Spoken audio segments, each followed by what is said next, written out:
Welcome to the Unabridged podcast. I'm Ashley. And this is Jen. Join us for bookish episodes and check out our website, unabridgedpod.com, where you can find lots of new bookish content to grow your TBR. Sign up for our newsletter to find out more about online book discussions and upcoming events. Find us on Patreon for extra unabridged content. Join us on Instagram and Facebook at unabridgedpod and message us there or see our website to get plugged into the Unabridged community.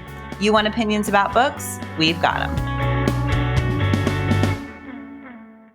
Hey everyone, welcome to Unabridged. This is episode 305, and this is our January 2026 book club discussion of Rabih Alameddine's The True Story of Raja the Gullible and His Mother, which I will not be saying the full title very many times. So I'll just say that for now. All right, to get started, we're going to do our bookish check-in. Ashley, what are you reading? I just started this, but longtime listeners will not be surprised I'm reading this. This is Jessie Q. Sutanto's Vera Wong's Guide to Snooping on a Dead Man. This is the second in the Vera Wong series, and I have read many, though not all, of Jessie Q. Sutanto's work. So all I've heard so far, I'm listening to this one on audio. At the moment, I did just get my library book is what prompted me to start it. So I'll probably switch to reading it on the Libby app. But anyway, I did listen to a little bit of it because I was like, oh, I finally have the copy. And right at the beginning, Vera is just, okay, I'm not going to say much because I don't want to spoil anything for book one. It is helpful. I can't tell for sure yet, but like definitely all the characters and stuff come from book one, and you would want to have heard that story first. Right, Jen? This seems like sequence is important. Okay, so I don't want to say anything to spoil, but basically all of the characters we love from book one show up right at the beginning of book two. And also Vera, who likes to think of herself as very savvy, gets this phone call. And on the phone call, it's early in the morning, and the phone call is from her credit card company. And they're saying like, oh my gosh, there's been this $4,000 something charge on your card from a Target in some location. We just wanted to confirm whether that was you. And she's like, oh, no, that's not me. Please cancel the card. That's not mine. And they're like, okay, well, we need you to file a police report. So please stay on the line, and I'm going to transfer you to this other number, and they will help you file the report. And so then she transfers over, and she tells the police officer all this information. And then a little bit later, she's like, oh, I didn't tell them whatever other thing. And so I better contact one of the other people in the story who is an officer, Officer Gray from book one. She is playing an important role here. I don't want to give any spoilers, but anyway, she shows up back in this story, and Vera contacts her and says, hey, can you look up this person I talked to on the phone? I need to give them whatever additional information. Well, immediately Officer Gray is like, oh my gosh, something is wrong. And so, you know, what is clearly to us as the reader a scam is exactly, unfortunately, what like happens in real life to older people all the time. And so then Vera, who again considers herself really savvy, is like, oh my gosh. You know, and of course, the Officer Gray, Selena, is like, no one's ever going to ask you for that information on the phone. I mean, it's all the things that, again, I think we know, but it is happening a lot. So there's definitely still this high pressure situation of people taking advantage and scamming people in exactly the way that Vera's getting scammed. So they file a real police report and try to put on the information that, you know, she could be susceptible to identity theft because she's revealed all this information to what was obviously a scam. That is right there at the beginning. And then the next thing that's happening is they're all getting together and having this huge meal. She's making all this food. And so we're getting to see all of the people that I love so much from book one gather together at the beginning of book two. So I really don't have much to say except that right away I was just right back in the heart of what I love about the Vera Wong series. And, you know, Jen and I discussed that one, the book one. I don't remember when, but we've done it for a book club. And I was like, Jen, you've got to read this because I just love this. But I think like what I love about it and what I'm excited to get back to is this idea of the way we can make our own family and how people who are connecting intergenerationally just have such a more vibrant and rich experience. And so I just love seeing that in this book. And right away, it's like right back to that. So I'm really excited. I think this is a great time to be reading this one. So again, that's Jessie Q. Sutanto's Vera Wong's Guide to Snooping on a Dead Man. Yeah, I was sitting over here barely able to contain my glee at the fact that you're reading it because I loved it. So I might even like it more than the first book. I'm not sure. But I thought it was so, so good. Yeah. I'm so excited. It's just such a treasure.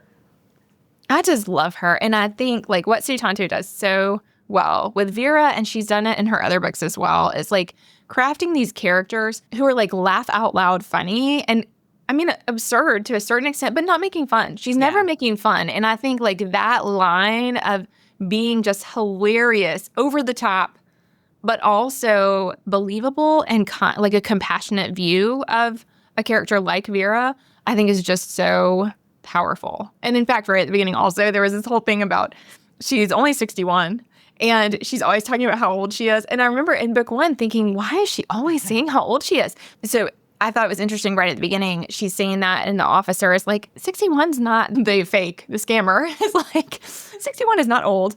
But she mentions how in Chinese culture, it's such an honor to be elderly that in a lot of ways, she's like embodying it because of the great things that come with it.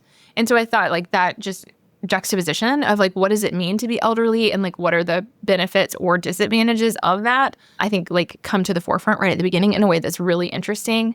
And so, yeah, I love her and I'm excited to keep going. Yeah. What about you, Jen? I could talk about Vera Wong all day, frankly, but we got to move on. What are you reading? I am reading Elizabeth Colbert's Life on a Little Known Planet, Dispatches from a Changing World. So Colbert is one of my favorite writers. She focuses on climate change and on the environment. And I just think she's brilliant. So this one is a collection of essays. So far, all of them have been published elsewhere. She writes for The New Yorker.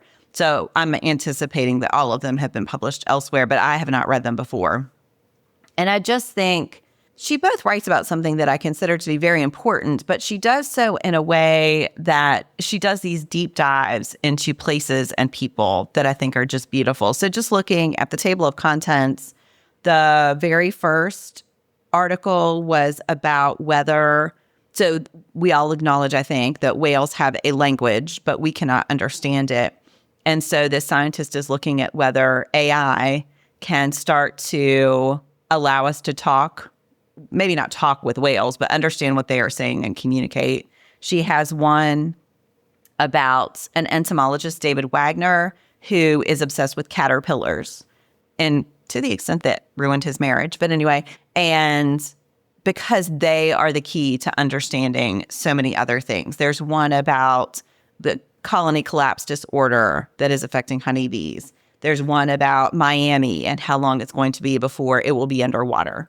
And so all of them are just told in this way that honors the people who are trying to solve problems and trying to increase our understanding of the natural world because they view that as the best way to make people want to save it or to act to save it. And yeah, I mean, it's hard to summarize because every essay is about something a little bit different, but it does all come together just to help us understand our world a little more. So I highly recommend Colbert's work. This one is just as good as all of her other books. It is Life on a Little Known Planet, Dispatches from a Changing World. Wow, Jen, I hadn't heard of that. And it sounds totally fascinating. And I hadn't heard the whale stuff before, but that's fascinating. And it does make sense that, again, if you applied algorithms and pattern study to something, of course you could decipher it. Is our like human inability to pick up those patterns that we can't make sense of it. Because I mean, you think like, yeah, that is fascinating because like language is a code, you know, and like the way that we've learned to interpret other people's languages is through somebody's helping you know what that code is. Mm-hmm. So all you need is a guide to help with the code. And like the thought of that then, of course, spans to a lot of other animals as well. Yes. How interesting. Yeah, it's really good. Yeah. Have you read Colbert before? No. Oh, I think you would love her. Yeah. Okay. So she has one called The Sixth Extinction, and it's about the Anthropocene. So the way that humans have started to alter the planet and climate, and all of hers, I will say, are in kind of bite-sized chapters. So even if it's not straightforwardly a collection of essays, the chapters, it's one you can dip in and out of. And so it might all be on a common theme. But yeah, she's really accessible. I remember when that one came out, but I didn't remember that she was the author. But yeah, I definitely want to try that. That sounds great. All right. Well, we are going to transition to our main discussion, talking about the true story of Raja the Gullible and his mother. Here's a synopsis from the publisher. In a tiny Beirut apartment, 63-year-old Raja and his mother live side by side. A beloved high school philosophy teacher and, quote, the neighborhood homosexual, Raja relishes books, meditative walks, order, and solitude. Zalfa, his octogenarian mother, views her son's desire for privacy as a personal affront. She demands to know every detail of Raja's work life and love life, boundaries be damned. When Raja receives an invite to an all-expenses-paid writing residency in America, the timing couldn't be better. It arrives on the heels of a series of personal and national disasters that have left Raja longing for peace and quiet away from his mother and the heartache of Lebanon. But what at first seems a stroke of good fortune soon leads Raja to recount and relive the very disasters and past betrayals he wishes to forget. Told in Raja's irresistible and wickedly funny voice, the novel dances across 6 decades to tell the unforgettable story of a singular life and its absurdities, a tale of mistakes, self-discovery, trauma, and maybe even forgiveness. Above all, the true story of Raja the Gullible and his mother is a wildly unique and sparkling celebration of love. All right, Ashley, for our main discussion, we'll start, as always, with overall impressions. What did you think of this one? Before we started recording, Jen and I were like, this book is brilliant and also might be hard to discuss. I loved it. I think what is shining throughout is Raja himself and just the way that Alameddine creates Raja's voice and shows like just how complex he is over this huge amount of time. I mean, I found it fascinating. So I think, yes, like it's a brilliant book. I loved him. So overall, I loved him. I loved his relationship with his mother, which is so complicated and tender and also like hilarious and kind of terrible. All those things. And then I also loved the narrative structure that I think was just such an interesting way of looking at how our past continues to impact our present. And the way that the story unfolds like really forces us as the readers to like think through that and confront that in interesting ways. What about you, Jen? Yeah, I would agree with all of that. I mean, the substance of it is so compelling and so important. And yet it is the style for me as well. That voice and that structure that are so compelling, that feeling that this is a story he's telling. I loved it so much. And I think those books that are really hard to describe, I love them so much. And yet they are hard to talk about. And sometimes I find myself not writing reviews of books that I loved because I'm not sure how to encapsulate it. But I marked something with a book dart on almost every page of this book because I just thought the writing was so vibrant and so distinctive. And like you said, it gave such a sense of his personality and the way he wants to be seen versus the way he really is. And I loved his relationship with his mother. I wanted his brother to have Karma revisit him many, many times. I just felt such strong reactions to so many of the characters because he was such a vivid person to me. And I think that's a real mark of something special. This one did win the National Book Award. And I can totally see why, because it's been a while since I've read something like this. The pairing was difficult for me because of that. So Ashley, what's one thing that worked for you? I think I want to delve into the nonlinear structure of the novel.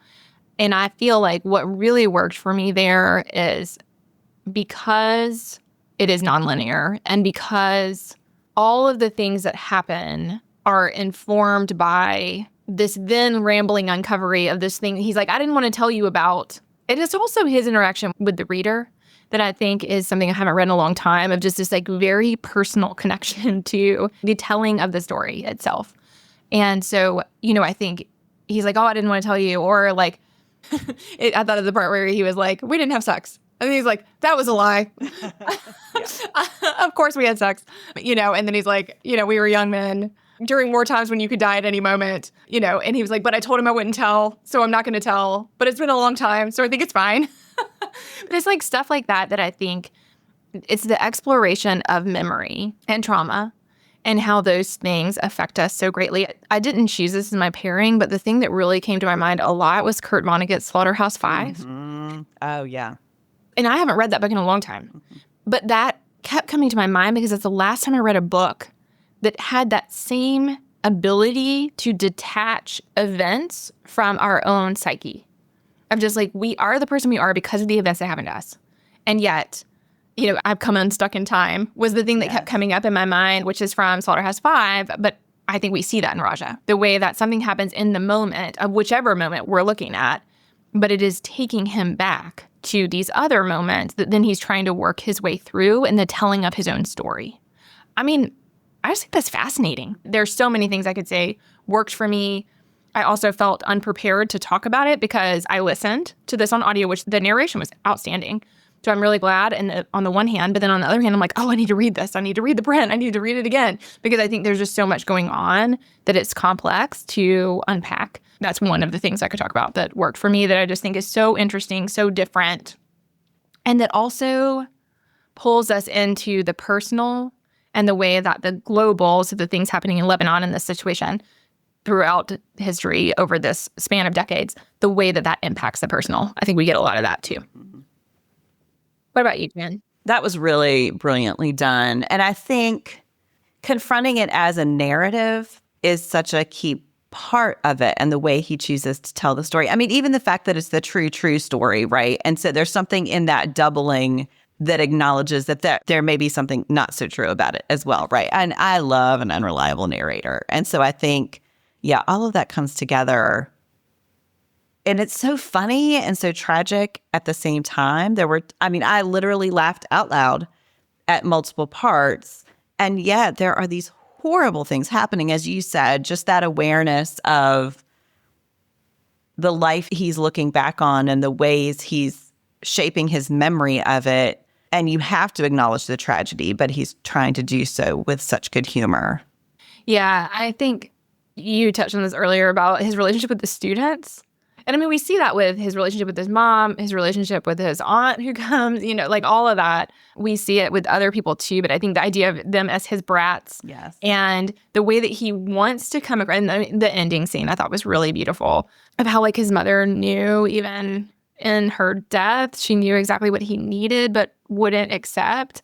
And so we see that unpacking of him having to like confront the fact that all these students from all these years absolutely adore him and they're coming to like pay their respects to him and to his family and the life that he has made possible for them. And he's just like still wanting to be this like unapproachable, gruff, strictly professional person. And then he keeps being like, and I just kept weeping and it was intolerable. And then this more absurd thing happened. And it was so humiliating.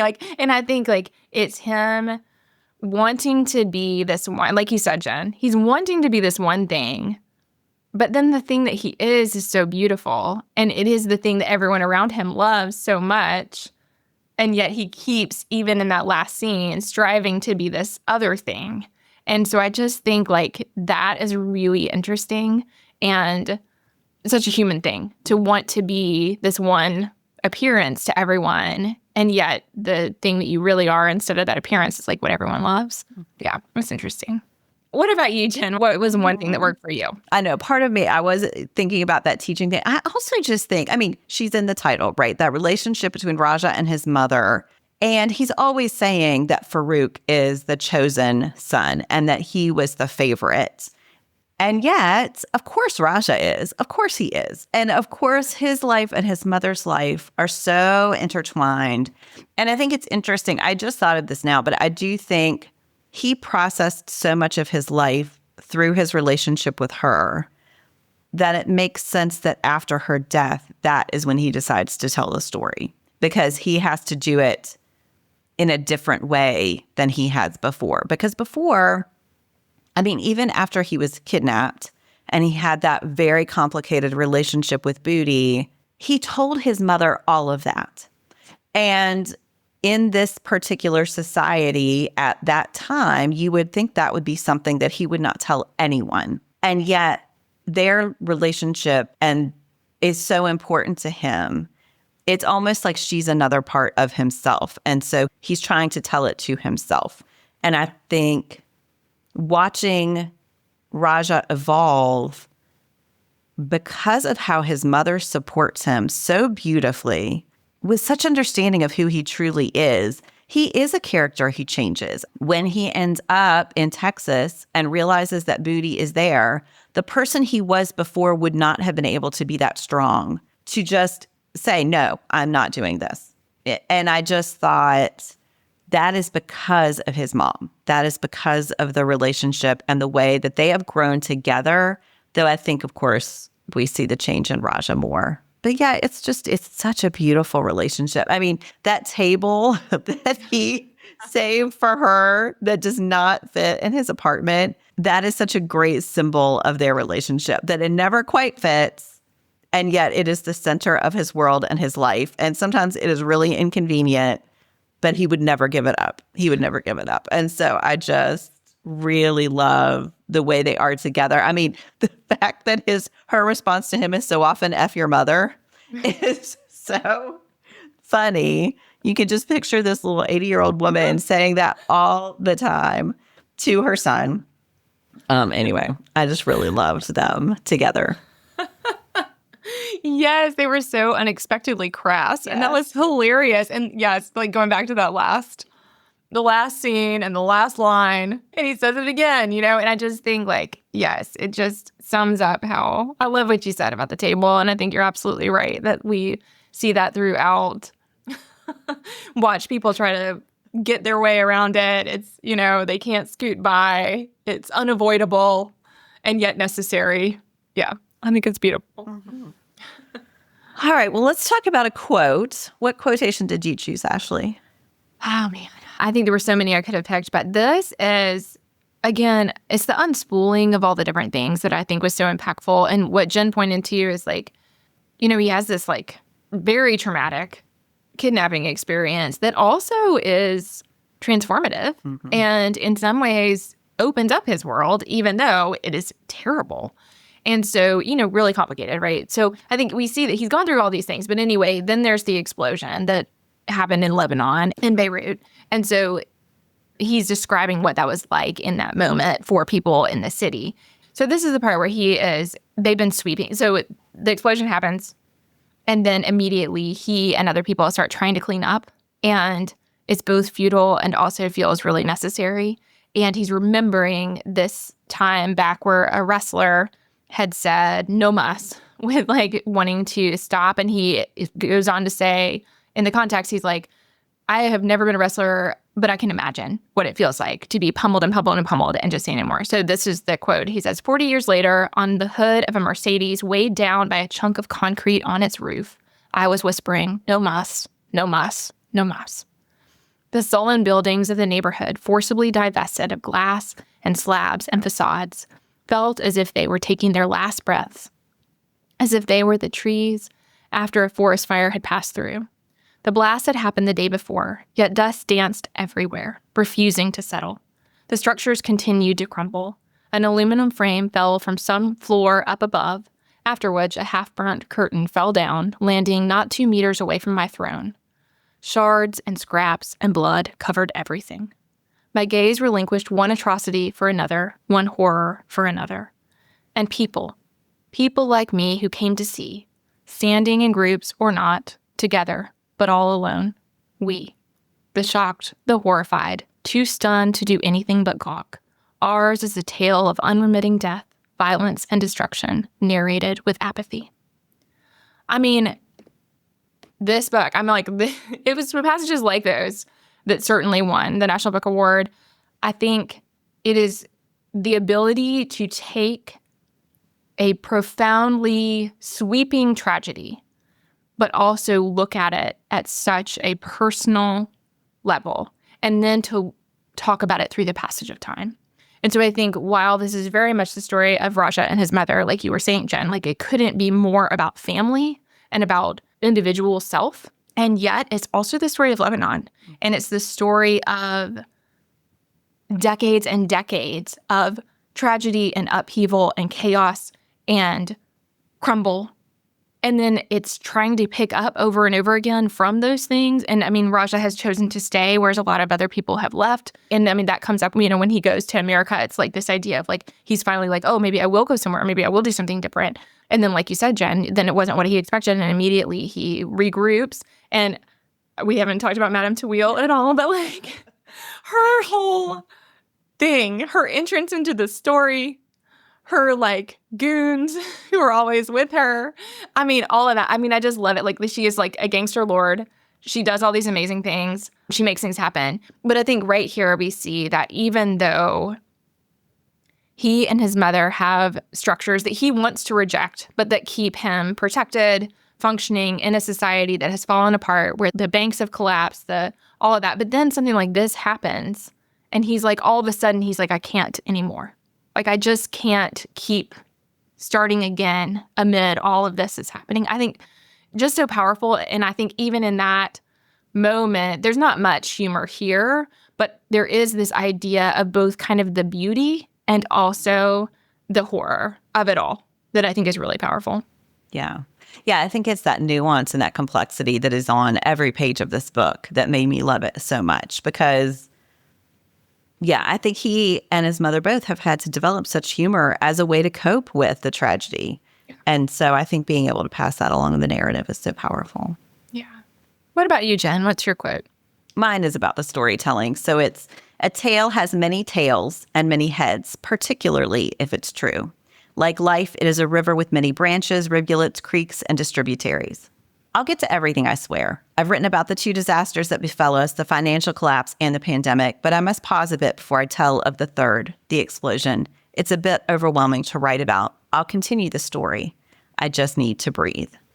And I thought that wrestling, like the writing around the things that are painful because he can't do it at that moment, I thought was so human and so helped us to understand who he was, that he wants the truth. He wants to get the truth out there, but he can't confront it all at once because it's just too much. And so some of that circularity that makes the narrative so distinctive is also because he has to parcel out the trauma in little pieces, because to do it all at once is just too much for any one human being to deal with emotionally. And so I just think that consideration of how he navigates the elements of the story overall is both so, like, I think of when you're telling a story and you forget something, you're like, oh yeah, I got to tell you about this first, or this other thing won't make sense. But also some of it is so deliberate because he has to tell it out of order or it hurts too much. And I thought that was just really, both beautiful and sad throughout. Yeah. Yeah, I loved the way that we move through the different things. And that's where I feel like the rereading would be really rich, because then you know better how they're fitting together and can appreciate more the threads between them. But yeah, I did love that idea of just how to manage the overwhelm when we see that he's experienced so much. Yeah. All right. What did you choose as your pairing? I went with a book that we read for a buddy read, which was Zulfa Khatou's As Long as the Lemon Trees Grow. And it's very different. I think this is a very distinctive book. I did think about Slaughterhouse-Five. So again, if you haven't read Slaughterhouse-Five, it is a very different book, but certainly worth a read. I just wanted to go with something that maybe not as many people had read. But I think that idea of like the coming unstuck in time, PTSD, like navigating a lot of trauma, and then what that means for you in the present day, like I think you really get into that. But with this one, the reason that it came to my mind, this is also a really beautiful, very powerful, hard to read, I would say, story about Syria. And the reason that it came to my mind is just because Salama, our main character, is having to navigate as everything's crumbling around her in Syria. She is having to navigate what to do and whether to stay in a situation where the country that you love is falling apart.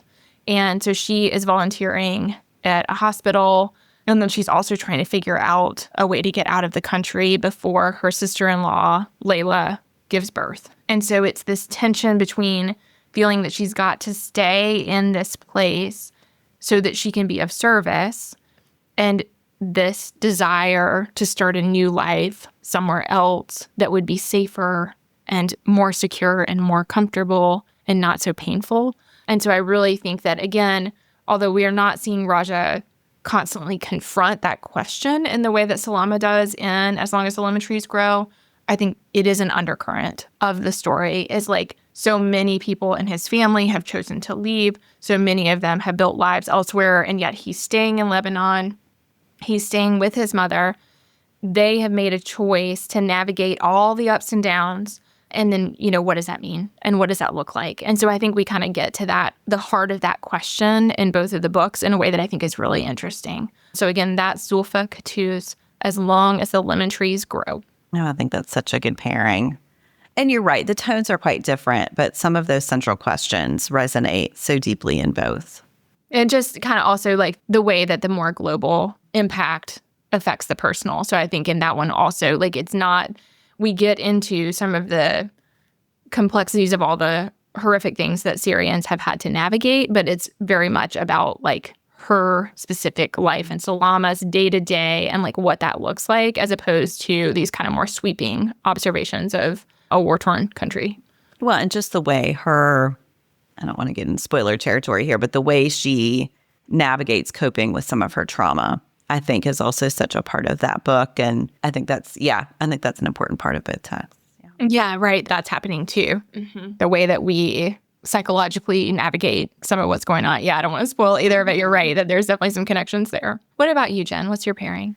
Oh, I had such a hard time with this. So ultimately, I was writing my best of 2025 list for the blog while I was prepping for this episode. So again, we're recording a little early, and I decided to go with Jason Mott's People Like Us, in part because it is a book that I loved equally as much and that I have equally as difficult a time trying to explain what it is about. It is a super slippery plot to describe. So I'll just try to get into it. So People Like Us is a sequel to Mott's first book, Hell of a Book, which was an award winner, and is also People Like Us is dealing with a character who has won a Big Book Award and is enjoying the benefits of that, but also realizing ultimately it doesn't change everything, right? You're still an author. You're still trying to get in front of people. This book is also definitely about gun violence in America. And it has two alternating perspectives. Both are authors. Both are dealing with gun violence in America, but in very different ways. And both characters have experienced deep loss. And, with a topic like gun violence, of course, it is traumatic and sad and horrible. And yet it is another book that made me laugh out loud more than once. And there's deep satire there. And sometimes satire can turn me off. But in this one, I feel like the way Mott navigates the satire to draw attention to the topic of gun violence works really well, because sometimes satire, I think, can diminish the topic it's writing about. And in this one, I don't think that it does. And that phrase, people like us, appears over and over again through the text. And it's constantly like, well, what does that mean? Who are the people like us? And in the narrative, that comes to mean very different things for both of the authors. Like I said, it's really hard to talk about. So one of the authors is on a European tour, and the other is talking at a school that has experienced a shooting, and he is trying to figure out what wisdom he can offer, which of course it's like, how can you even begin to talk to a school, to teachers who experience this, and to bring them comfort when there's no solution on offer? How do you make it anything but empty platitudes about the tragedy? And then there's this magical, you don't really know if it's magical. I still don't know if it's magical. There's this other character who will just show up, who sort of embodies violence, but also embodies Black history in the South. Yeah, it is so many pieces coming together. I realize that this is totally incomprehensible. I will just say it is a completely brilliant book. The voice of both characters is strong and distinctive, and it has this incredible mix of absolute tragedy and absolute humor that I think those things get at the same sort of feeling I had when I was reading The True Story of Raja the Gullible. So, sorry, I wish I could make that. And And I could read the synopsis, but I also feel like it leaves out so much that makes this book magical. And I don't know how you write a concise synopsis, so I feel bad for the publisher because it's not what it's about that makes it powerful. It's how it's about that. So anyway, that is Jason Mott's People Like Us. It helps to have read hell of a book, but if you haven't, People Like Us would work as a standalone. I actually didn't know going into it that it was a sequel, so you can totally read it without having read the first book. All right. Sorry, that was a mess. It sounds really interesting. I don't know a useful follow-up, but I am intrigued for sure. And I think what I'm hearing you say is just that it takes on these really complex social issues, but also has these like really interesting characters, and you're getting into their like psyche. And I think that part is true with like everything that's going on in Lebanon, and then the way that we also were just seeing Raja as a really complicated, funny, unpredictable, I don't know, self-deprecating person who's just interesting. Yeah. Yes. Thank you for concisely stating all of those things. Yes. But I think I can understand that a book that you see as a pairing is hard to explain in the same way, because I think this is a very complicated book. Before we started recording, Jen and I were like, should we cut down the summary? Like, it's a really long summary, but like, what would we remove? Like, I don't know. I mean, it's just hard. It's complicated. That could be the name of our episode. It's complicated. All right, Ashley. So how many bookish hearts will you give this one? Oh, definitely 5. Yeah. What about for you, Jen? Easy 5. All right. Well, we are going to wrap up with our unabridged favorites. Ashley, what is a favorite you want to share? Oh my gosh, I can never think of a favorite. And today I was like, oh, I definitely have one. I wanted to share Waffle. It is an app, a game app. And Jen, you have not heard of this? No, I have not. Okay, so my kiddo, my 9-year-old, is like obsessed with, she loves like the New York Times stuff, which we always do every day. So she has to do like the back archive ones, but she likes all of the like Wordle and Strands and Connections. She likes those different word games. And so I was trying to help her find one. And we downloaded several that like, they looked fine on the reviews, but then it's just like ad central and there's junk everywhere. And it's constantly like you do one thing for 5 seconds and then there's a new ad and the ad, runs for 30 seconds or whatever. So I was like, well, this is not. But anyway, I came across this one. It's called Waffle, and it is a Wordle-like grid. So every day there's a new one. There are 5 words in it. You have all the letters. And like Wordle, you know when the letter's in the right place because it's green. You know when it's in the right word because it's yellow. But then you have to figure out how they all move around within a certain number of moves. And every week they have a deluxe waffle also. And the deluxe one is more. It's like 7 letters per word. And so it's a more complicated grid. And they also have 2 additional games each day that maybe they're going to incorporate into the app. But one of them is, I forget what they call it, but it's like, it's a word search. Mm-hmm. You're just looking for the word. And it seems like that should be super easy because like either up, down, across, or diagonal, like it has to be. And yet it's not as easy as you would think. And then there's another one they call Stack Down that I think is brand new, but it looks like Scrabble tiles. And what you're trying to do is make one word at a time, and only a few of the letters are unveiled at a time. So you have to find the right letter to like continue making the word. And there are 10 words to make. So it's like each time you have to keep playing with the letters a little bit to figure out what word will be unveiled. So I don't do those as much, but I do the waffle pretty much every day because it doesn't take very long, but it's very fun. And I think what I've really appreciated, and it's just made me realize that I haven't come across this in a long time, is like they do have this tiny little ad bar down at the bottom that just stays on, which I assume is how they fund the app. But like that is it. It's funny because I'm like, oh, I really like this. Whereas like most stuff I don't mess with at all anymore. I do the New York Times, not every day, but a lot of days I'll do the, some of those. But otherwise, I stay out of it because I can't stand the ads and stuff. Mm-hmm. So I just love this. So I think for people in our reading community who love words and who just enjoy words, I think this is a fun, easy to play app that I was like, oh, this is like really nice. And also I hope not too many people discover it because it is currently great. So I just want it to stay the way it is. It's lovely. It's not too addictive. It doesn't take a lot of time. It is fun. Okay. That was a long explanation. That's okay. That sounds great. What about you, Jen? What's your favorite? I am going to share Stranger Things, which, does not need any help from me. So they're doing this extended release schedule. So they release the first 4 episodes, and then the next ones are coming out on Christmas Eve or Christmas Day. I can't remember. We won't be able to watch right away. And then the last one is coming out, I think, on New Year's Eve. And they're getting longer and longer. So several of them are going to be movie-length episodes.